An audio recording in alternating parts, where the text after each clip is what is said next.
ఎవరు? ఏ ఆవిడ కోసం మాట్లాడుతున్నాం?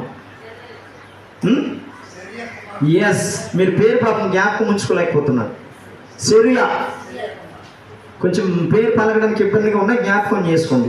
ఈ సెరుయా ఆ ముగ్గురు కుమారులను కూడా ఎంత భయభక్తులతో దేవుణ్ణి పెంచి మేనమామ కోసమే ప్రాణం ఇచ్చేందుగా ఆ యొక్క కుమారులను తీర్చిదిద్దడం చూస్తాం. ఆ తనదమ్ములందరూ కూడా దావీదుకి వినవేసిన తర్వాత అక్కడ దావీదు ప్రార్థన గమనించింది. సెరుయా దావీదు యొక్క ప్రేమను గమనించింది. గొర్రెలు కాసుకున్నవాడు అయినప్పటికీ కూడా ఆయనలో ప్రేమ గమనించి ఆయన పక్షానే నిలబడి దావీదు ఖచ్చితంగా రాజవుతాడని ఏమీ లేనప్పుడే విశ్వాసం ఇచ్చిందనమాట తమ్ముడి మీద. తమ్ముడు కోసం అంత ప్రాణత్యాగాలు చేసిన అక్కలు ఉన్నారండి ఈ రోజుల్లో? అబ్బా, ప్రాణత్యాగం చేసిన తమ్ముళ్ళు లేరు, అక్కలు లేరు. ఒక అరెకరం కోసమే ప్రాణాలు తీసుకునే వాళ్ళు కూడా ఉన్నారు, లేరండి? ఖచ్చితంగా ఉన్నారు. కనుక ఇక్కడ సందర్భం ఏంటంటే, ఒక తల్లి ప్రధాన పాత్ర అనేది పోషించాలి. ఒక తల్లి ఆ కుటుంబంలో ప్రధాన పాత్ర అనేది ఖచ్చితంగా పోషించాలనే ఉద్దేశం అన్నమాట. ఈరోజు యేసు ప్రభు వారు కన్యమరియా గర్భములో ఎలా అయితే జన్మించారో, ఈరోజు మీ గర్భములో యేసు ప్రభు జన్మించాలని ఆశ కలిగి ఉన్నాడు. మగాళ్ళ గర్భంలో కూడా ఆయన జన్మించాలని ఆశ కలిగి ఉన్నాడు. ఏడు తమ్ముడు నువ్వు, ఏడు బాబు నువ్వు మగాళ్ళకు కూడా జన్మించాలని అంటున్నాడేమో. జన్మించడం అంటే ఆయన యొక్క వ్యక్తిత్వం అనేది మనలో నూతనంగా జన్మించాలి.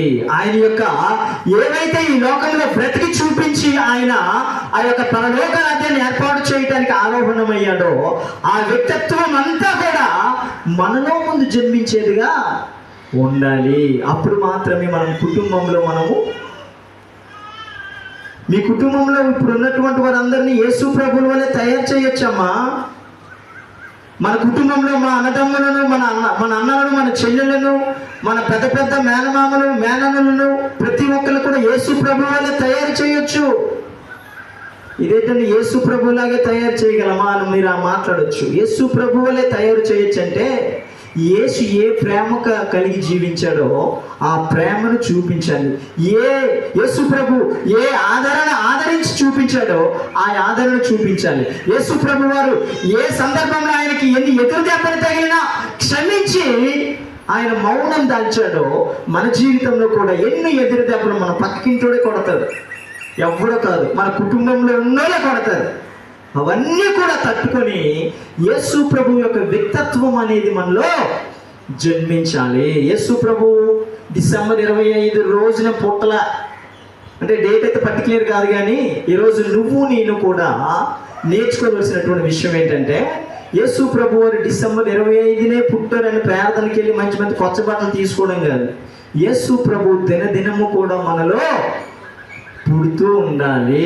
యేసు ప్రభు దినదినము కూడా మనలో పుడుతూ ఉండాలి. మొదటిగా మనం అందులో జన్మించాలి, తర్వాత మన పిల్లలందరినీ కూడా అట్టి రీతిగా తయారు చేయాలి. సరే, ఆ ముగ్గురు వ్యక్తులు కూడా ఇప్పుడు యేసు ప్రభు మాదిరిగానే కనిపించట్లేదా? వాళ్ళు అట్టి వ్యక్తిత్వం వాళ్ళు కనిపించలేదా?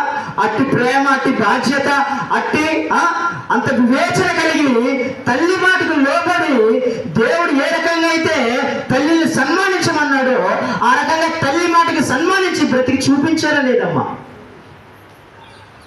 ఈరోజు మన జీవితాల్లో కూడా ఏ రకంగా మన పాత్ర అనేది ఉందని మనం ఒకసారి గమనించాలి.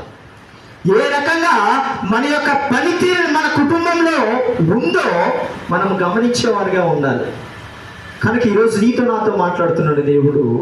ఈ సెరుయా ఎలా అయితే ముగ్గురు కుమారులను చాలా బాధ్యతగా పెంచిందో, ఈరోజు నా జీవితంలో కూడా దేవుడు సెరుయా వలె నీకు ఒక కుటుంబాన్ని ఇచ్చాడు. నువ్వు చేస్తున్నటువంటి న్యాయం ఏంటి, నువ్వు చేస్తున్నటువంటి నీ కుటుంబం పట్ల నువ్వు చూపించి ఏ రకంగా నీ కుటుంబాన్ని నడిపించుకొస్తున్నావు అనేది సెరుయాకు దేవుడు ఇచ్చినటువంటి క్యారెక్టర్లో ఎంత సక్సెస్ అయి చూపించిందో ఈరోజు నా జీవితంలో కూడా మనకి అవకాశం ఇచ్చాడమ్మా. అట్టి రకమైనటువంటి క్యారెక్టర్ని మనము కూడా మన కుటుంబం పట్ల చూపించేవారుగా ఉండాలి. యేసు ప్రభువు మొదటిగా మనలో జన్మించిన తర్వాత మన కుటుంబాన్ని దాన్ని పంచిపెట్టి యేసు ప్రభువు ఆయన యొక్క గుణ లక్షణాలు మాదిరిగానే మన కుటుంబాన్ని అంతటా కూడా ఎప్పుడైతే రక్షించుకోగలమో, ఎప్పుడైతే ఈ శరీరంలాగా అనుక్షణం కూడా నీతి ఎథిక్స్ ఏవైతే దేవుని యొక్క గుణ లక్షణాలు ఉన్నాయో అవన్నీ కూడా నేర్పించి మేనమామ కోసమే వారు ప్రాణాలు ఇచ్చేంతగా వాళ్ళు బ్రతికి చూపించారు. ఈరోజు యేసు ప్రభు యొక్క సత్యం కోసం నువ్వు నేను ప్రాణం ఇచ్చేంతగా బ్రతికి చూపిస్తామమ్మా? 100 రూపాయలు అప్పు ఇవ్వము, ప్రాణం ఇచ్చేస్తామా? ఏమమ్మా 100 రూపాయలు